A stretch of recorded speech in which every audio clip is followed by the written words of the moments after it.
vraiment une dimension émotionnelle, donc ça joue sur l'émotion des gens.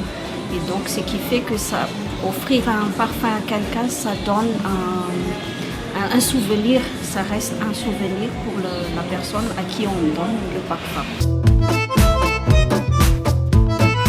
Alors, un parfum est une senteur agréable qui s'exhale comme une fumée, une vapeur.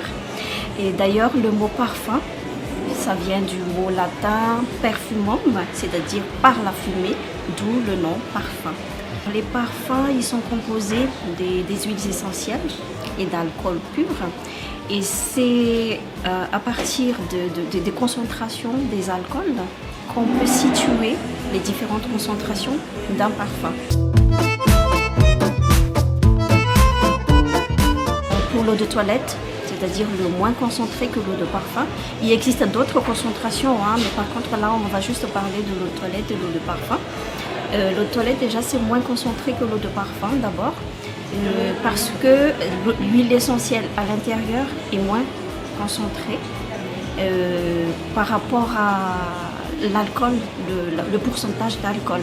Et c'est l'inverse pour l'eau de parfum, ce qui veut dire que l'alcool c'est moins concentré en termes de pourcentage et l'huile essentielle c'est plus concentré. Et donc ce qui fait que l'eau de parfum a une bonne tenue par rapport à l'eau de toilette. Ça, il faut bien préciser, mais aussi la façon dont on le porte aussi, c'est pas pareil du tout.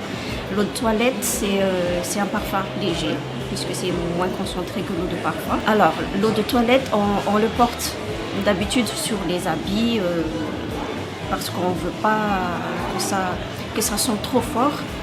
Et en plus, on peut le porter aussi en été. Mais par contre, l'inverse de ça, l'eau de parfum, on peut le porter en hiver. Et comment aussi on se parfume avec, ça aussi il y a une grande différence. Avec l'eau de toilette, on peut vaporiser partout. Mais avec l'eau de parfum, c'est surtout sur les points de pulsation. Le poignet, l'intérieur du coude, ici en bas du cou, derrière les oreilles.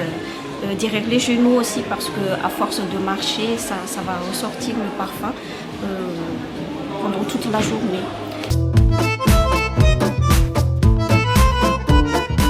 Alors en parfum, il existe 7 grandes familles olfactives, à savoir il y a les Hespéridés, la famille Hespéridés qui regroupe tout ce qui est agrumes à l'intérieur, comme les bergamotes, les mandarines, les pamplemousses. Donc tous les parfums qui ont à base d'agrumes se sont classifiés parmi la famille Hespéridés. Et après ça, il y a aussi les familles floraux.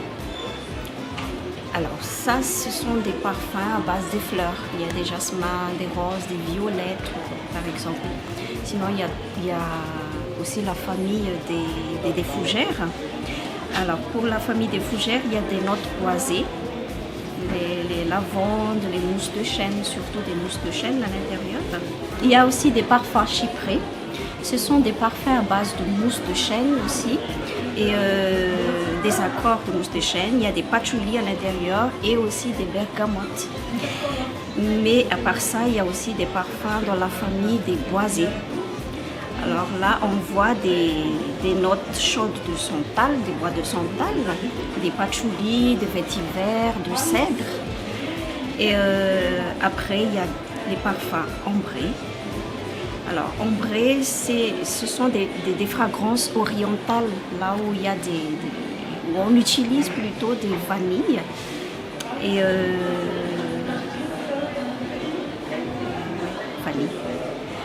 Pour les parfums ambrés, on utilise surtout des vanilles, enfin poudrées de vanille à l'intérieur. C'est ça qui caractérise les parfums qui sont dans la famille ambrée. Après, il y a les parfums cuir. Les cuirs, ce sont des parfums généralement pour hommes, parce que ça sent plus le tabac à l'intérieur et des notes sèches. Il y a des bois brûlés. Donc c'est plus masculin que féminin. Il faut encore ajouter quelques notes de parfum. Il arrive même qu'on compose les deux familles olfactives, par exemple Hespéridés boisés ou Hespéridés floraux. Donc c'est ça qui caractérise aussi la personnalité de la personne. Il faut savoir aussi que le parfum évolue en 3 phases, qu'on appelle des notes olfactives. Il y a les notes de tête en premier, qui est généralement caractérisée par des notes d'agrumes, donc des notes volatiles. Après, il y a des notes de cœur, les notes de cœur qui caractérisent le parfum. Souvent, on trouve des notes florales ou des notes chyprées. Et enfin, il y a des notes de fond. À la fin, il y a des notes de fond. La note de fond, ce sont des notes qui servent à fixer le parfum. Et généralement, on trouve des notes boisées, ambrées ou orientales aussi des fois. Ou des muscs, surtout parce que le musc, c'est réputé pour sa vertu fixateur.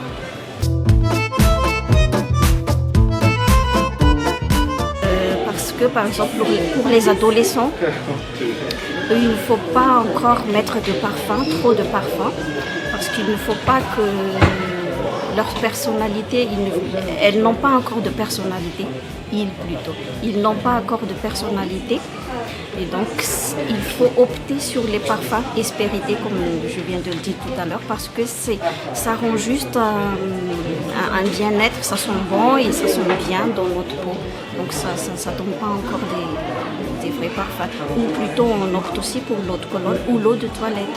Là, il faut opter plus. Je parle de parfums femmes d'abord. Il faut opter plus sur les parfums à base qui se trouvent dans la famille chyprée et famille boisée. Peut-être les deux ensemble aussi, parce que ce sont cette famille, ces deux familles qui donnent vraiment la personnalité, qui sort vraiment la personnalité, qui affirme la personnalité d'une personne. Et donc une personne influente et tout ça, donc il faut vraiment que ça sort fort, voilà. On va situer quelques parfums pour tout ce qui est dans la famille Hespéridés. Et pour femmes, on va commencer par les femmes. Il y a par exemple, il y a les Aqua Allegoria, ce sont des collections. Il y a des Aqua Allegoria de Guerlain. Il y a des mandarines basilic, il y a des bergamotes Calabria, il y a des pamplelunes aussi. Ça donne vraiment une fraîcheur, parce que comme on a cité tout à l'heure, les Hespéridés, ce sont des parfums très frais. Pour les hommes, ce sont des parfums là où il y a des agrumes aussi à l'intérieur. Donc par exemple, on a Eau sauvage de Dior, et puis il y a aussi le Mâle de Jean-Paul Gaultier et Dior Homme Sport de Dior toujours, qui est vraiment un parfum très frais, très léger, et c'est vraiment idéal pour un homme romantique. Un parfum pour le bad boy sera avant tout un parfum séduisant et un parfum sensuel. Donc on va citer quelques parfums pour les bad boys. Donc il y a les Scandales Hommes de Jean-Paul Gaultier, il y a aussi le Pur XS de Paco Rabanne, et en plus il y a Wanted de Azzaro. Les parfums pour les femmes mystérieuses, elles osent rassembler des matières premières lumineuses à d'autres ingrédients plus sombres et profonds. Donc on va choisir Aura Mugler pour cette personne.